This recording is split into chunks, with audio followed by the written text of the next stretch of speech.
Hello दोस्तों, आपका स्वागत है हमारी एक और नई वीडियो में, जिसमें हम आपको रंगमंच बुक का यूनिट 1 का चैप्टर 2 पूरा कराएंगे, जिसका नाम है हिंदी का पारंपरिक रंगमंच।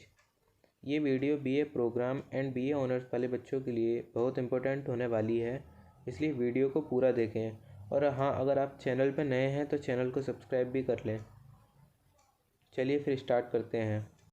सबसे पहला है भारतीय रंगमंच की अवधारणा।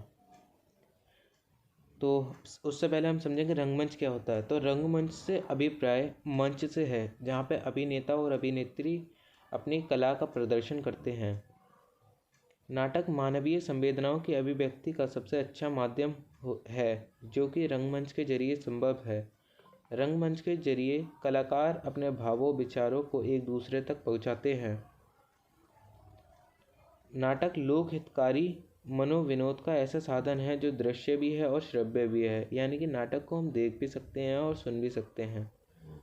रंगमंच जीवन की घटनाओं को सजीव रूप में उपस्थित करता है और दर्शकों के सामने घटनाएं वास्तविक रूप से घटित होती हैं। फिर इसके बाद है प्रमुख पारंपरिक नाट्य रूप। ये 8 प्रकार के होते हैं।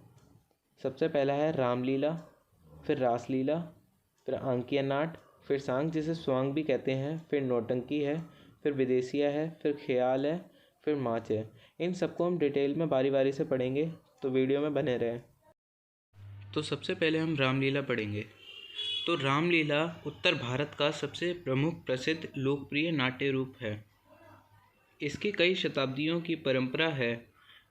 रामलीला की कई क्षेत्रीय शैलियाँ हैं। भारत में सितंबर से अक्टूबर के महीने में 15 से लेकर 1 महीने तक रामलीला का प्रदर्शन नगरों और गांवों में किया जाता है।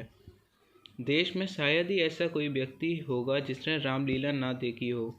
रामलीला का अर्थ विष्णु के अवतार राम जी के जीवन की विभिन्न घटनाओं का नाटकीकरण है। रामलीला में भगवान राम के जन्म से लेकर रावण के वध के पश्चात अयोध्या में राज्य अभिषेक तक की सभी घटनाओं का नाटकीय प्रदर्शन किया जाता है। रामलीला तुलसीदास कृत रामचरितमानस पर आधारित है। तो दोस्तों, इसमें कुछ समझाने वाला नहीं है, ये पढ़कर ही समझ में आ जा रहा है। इसके बाद है रासलीला। रासलीला उत्तर प्रदेश का प्रमुख धार्मिक लोकनाट्य है। इसमें कृष्ण के ब्रजवासी जीवन के अनेकों रूपों का नाटकीय प्रदर्शन किया जाता है। राधा कृष्ण की प्रेम लीला को इसमें प्रदर्शित किया जाता है। मथुरा और वृंदावन के मंदिरों के प्रांगण में हर रात यह नाट्य प्रदर्शन होता है। यह लीला शाम से आरंभ होकर देर रात तक चलती है। भक्तगण उसी भाव से रासलीला देखने जाते हैं जिस भाव से मंदिर में भगवान के दर्शन करने। भगवान कृष्ण के बाल रूप के नटखटपन के दृश्य देखकर सभी मुस्कुरा उठते हैं और किशोर कृष्ण और राधा की श्रृंगारिक लीलाओं पर रोमांचित होते हैं और विरह प्रसंगों पर रो पड़ते हैं। मथुरा और वृंदावन में रासलीला की विभिन्न मंडलियां हैं जो रासलीला का प्रदर्शन करती हैं। ये मंडलियां घूम घूम कर दूर दूर के गाँवों में और शहरों में भी प्रदर्शन करने के लिए जाती है। विभिन्न मंदिरों में भी इन मंडलियों को बुलाया जाता है। कभी कभी भक्त लोग अपने घर पर किसी उत्सव या त्यौहार पर इन मंडलियों को बुलाकर लीला कराते हैं। रासलीला या तो मंदिर के प्रांगण में होती है या फिर प्रदर्शन के लिए खुली जगह का प्रयोग किया जाता है। कृष्ण राधा के बैठने के लिए झांकी का स्थान ऊंचा होता है। लीला का प्रारंभ कृष्ण राधा की आरती से होता है। तो दोस्तों, इसमें भी कुछ समझाने वाला नहीं था, ये भी पढ़कर ही समझ में आ गया। इसके बाद है आंकिया नाट। आंकिया नाटक का एक रूप है। इसे प्रारंभ करने का श्रेय शंकर देव को जाता है, यानी कि आंकिया नाट को प्रारंभ शंकर देव ने किया था। शंकर देव असम के वैष्णववत संत थे और अपने शिष्यों के साथ ब्रजमंडल की यात्रा पर गए थे। वहाँ उन्होंने रासलीला की प्रस्तुति को देखा, जिससे वह काफ़ी प्रभावित हुए। फिर वापस लौटकर उन्होंने रासलीला के एक अंक पर नाट्य लिखा, जिसमें कृष्ण की लीलाओं का चित्रण किया गया था। अंकीय नाटक में एक ही अंक होता है।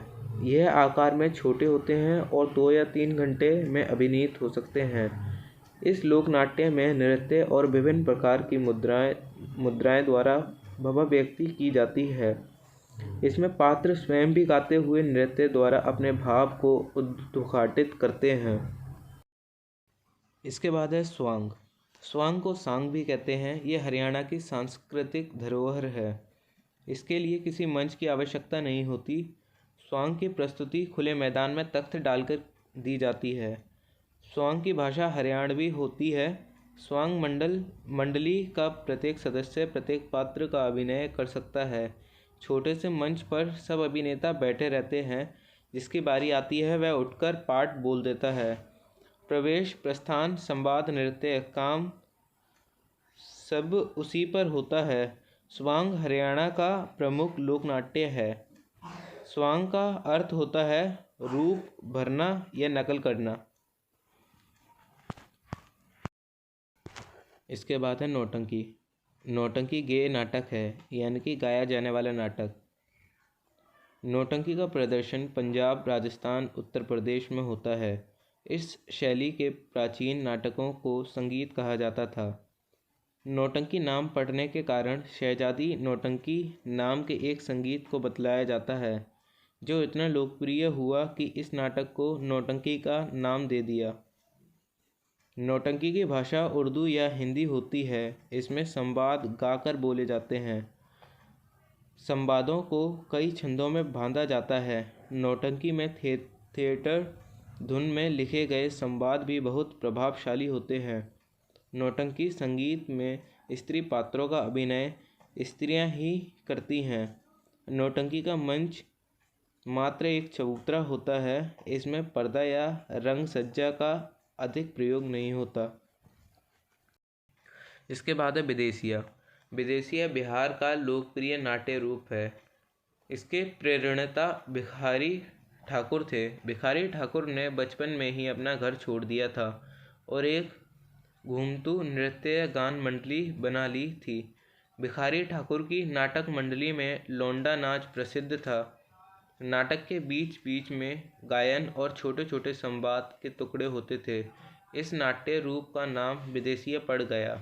विदेशिया एक ब्रह गीत के रूप में था, लेकिन बाद में इसने धीरे धीरे आध्यात्मिक भाव भी ले लिए।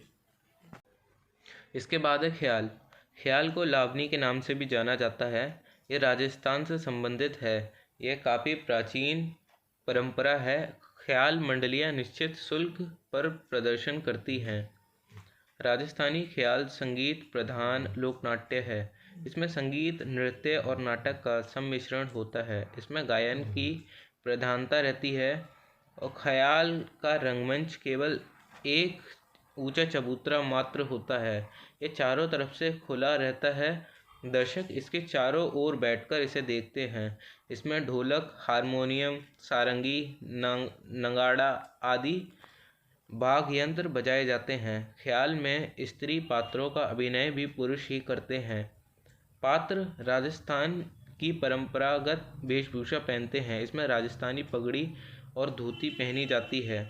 स्त्री पात्र लहंगा, चुनरी, कांचली पहनते हैं। रात की शुरुआत से ही ख्याल का प्रदर्शन शुरू होता है और आधी रात से भी अधिक समय तक चलता है।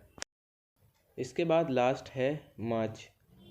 माच मालवा का लोकप्रिय नाटक है। इसे मालवा के प्रचलित प्रेमाख्यान प्रस्तुत किए जाते हैं। इसमें कभी कभी मोरध्वज, प्रह्लाद और रामायण भाव भी प्रस्तुत किए जाते हैं। माच का प्रचलन मालवा के गांव-गांव और शहर में है। माच का सबसे प्रसिद्ध रूप उज्जैन में देखने को मिलता है।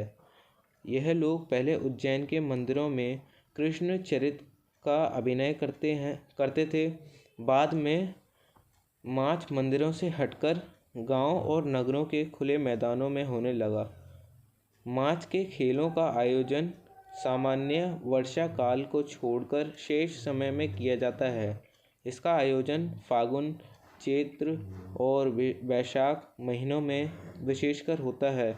माच के खेलों का प्रदर्शन रात्रि के पहले पहर से शुरू होकर प्रातः काल तक चलता है।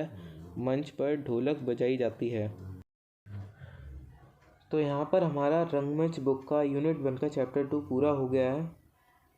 तो आपको वीडियो कैसी लगी कमेंट में ज़रूर बताना, और वीडियो अगर पसंद आई हो तो वीडियो को लाइक भी कर देना, बाकी के चैनल को सब्सक्राइब भी कर लेना।